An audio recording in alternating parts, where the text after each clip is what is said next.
I found 4 fun stocks for you. You probably didn't know they paid a dividend, and if you're interested, they look like pretty good investment ideas. What's poppin', y'all? I'm Russ, a welder passionate about passive income that's sharing my story and thoughts weekly on YouTube and in the free weekly newsletter, which you can grab by clicking the link below and heading to DapperDividends.com. But before we get going, I gotta tell you that Seeking Alpha is having a spring sale 25% off. So if you want to save a few bucks and support the show, click the affiliate link in the description. And if you don't and you miss it, hey, you're probably going to have to wait like another month or two before they have another sale. When my daughters were little, they had to have these stuffed teddy bears called BBWs. No, not the adult creepy thing. They're called Build-A-Bear Workshop, ticker BBW. And they make these adorable stuffed animals and sell them in stores in the US, Canada, UK, Ireland, and beyond. Their plush products come in all shapes and sizes. You can add sounds and scents. Plus, they've got clothing, shoes, and other fun stuff. Believe me, I know because I had to buy them. Price to sales is 0.88.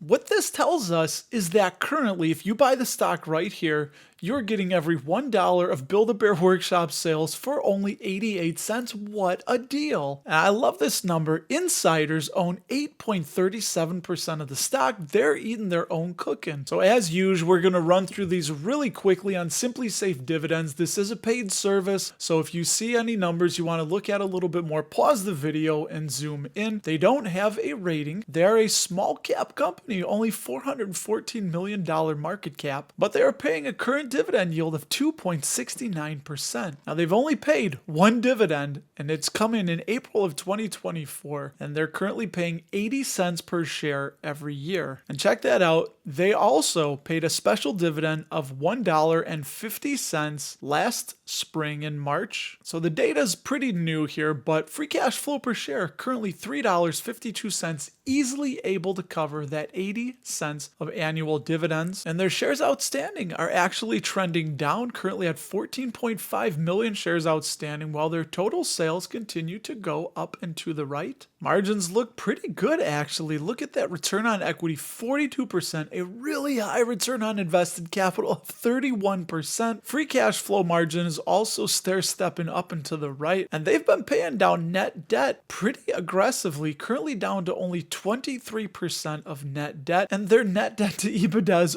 under 1, really solid, plenty of ICR, so looking really solid, BBW. And if we look at alphaspread.com for their intrinsic value, they show $40.88. Remember, intrinsic value is not an exact number, it's a range. So about $40 or so is where they peg their intrinsic value at, for an undervaluation currently of about 27% on BBW. So after we grab a BBW bear, we can stop by our next company, which owns and franchises restaurants under the Nathan's famous brand. You know them as the hot dog makers since 1916, but they're not just about restaurants, because Nathan's also sells products with its iconic trademarks such as hot dogs, sausages, and corned beef. And guess what? These goodies come in refrigerated packages. Now Nathan's famous isn't just about hot dogs, because they've got French fries, onion rings, and other tasty treats for retail sale. Even a bigger insider ownership,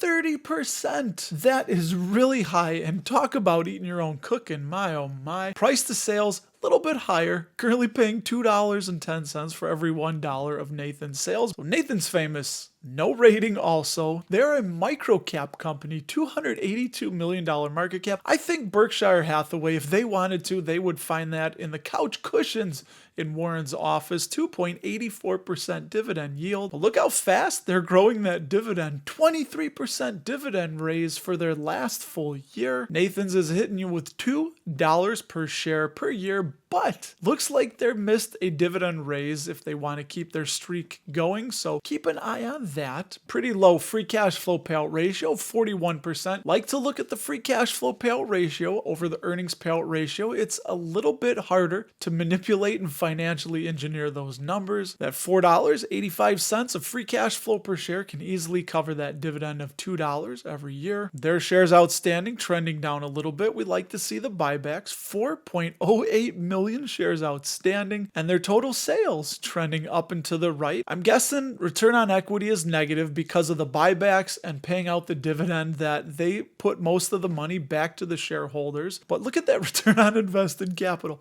102% last 12 months. Don't think they're going to keep that up, but apparently people be liking a lot of their hot dogs. Nice margins, 23% operating margin, 14% free cash flow margin. That means 14 cents of every dollar coming in the door is making its way to free cash. Net debt trending down, and this currently shows that they have no net debt to capital, but interest coverage $5.24 of operating income for every $1 of interest expense. And AlphaSpread.com gives Nathan's an intrinsic value of about $77, making them about 9% undervalued as of this recording. Now, after you're all sass and fatty from that Nathan's hot dog, it's time to take a break, digest, and play some mobile games. So we're going to check out Playtika, ticker PLTK, which is all about creating vibrant mobile games played worldwide. And Playtika owns many casual and social casino-themed games delivered straight to the players through web platforms, mobile apps, and direct-to-consumer channels. Now, their story began in 2010 in Israel, where they're also headquartered, but recently, Playtika had some big winners like Solitaire Grand Harvest, but games like Bingo Blitz and Redicore stumbled a little bit. So if you thought Nathan's insider ownership was tasty, look at Playtika's 81% of the insiders. I mean, talk about eating your own cooking.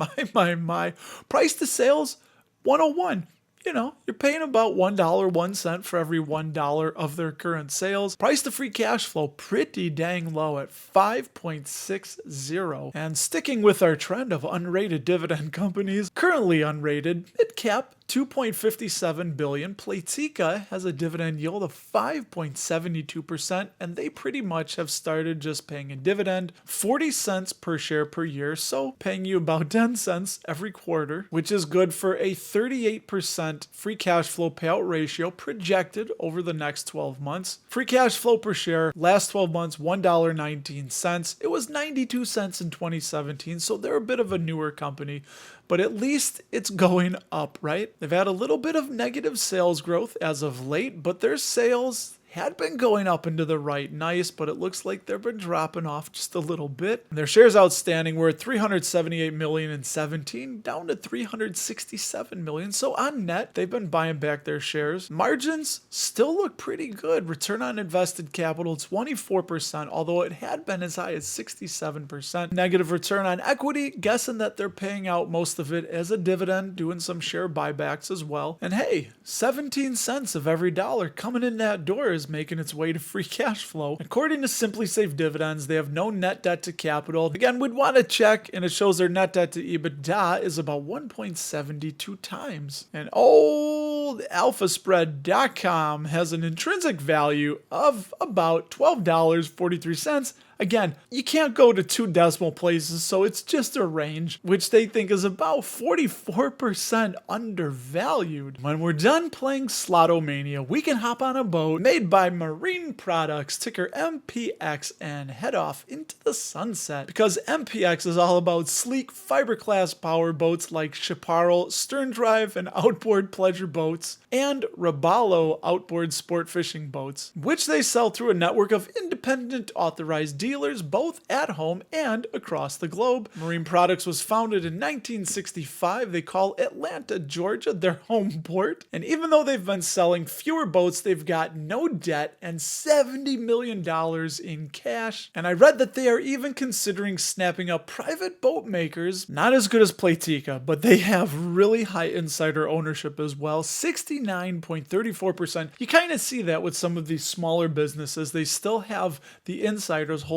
a whole heck of a lot of the company. Price to sales, 1.03, but price to earnings growth, look at that, 0.95, so a little bit of a sale there. Price to free cash flow, $8.49 for every $1 of the free cash currently. And the video would not be complete without our fourth in a row unrated, but it doesn't matter. You want to focus on the business, right? Don't chase yield, chase profits. So that's what we're going to look at. 4.90% dividend yield and a micro cap business. Yeah, dividend growth, a little bit spotty, but again, to be expected when you have these microcap businesses, but still an 11% 20-year CAGR. They will be going ex-dividend on May 9th. Make sure you hold the shares by May 8th if you want to get that next dividend of 14 cents per share, but you can see they haven't raised it in a little while. Free cash flow payout ratio, 41%, understandably so. Coming out of the pandemic times, they dropped quite a bit, but $1.36 free cash flow per share can easily cover that dividend. Their sales growth kind of fallen off a cliff as of late. They have less shares outstanding than they did 10 years ago, so that's nice to see. 34.4 million. Stepping up to the right nice. Their total sales, 384 million. Look at these margins they've got. Beautiful. 30% return on equity, 33% return on invested capital. Very solid margins. And 12 cents of every dollar is making its way to free cash, and they have currently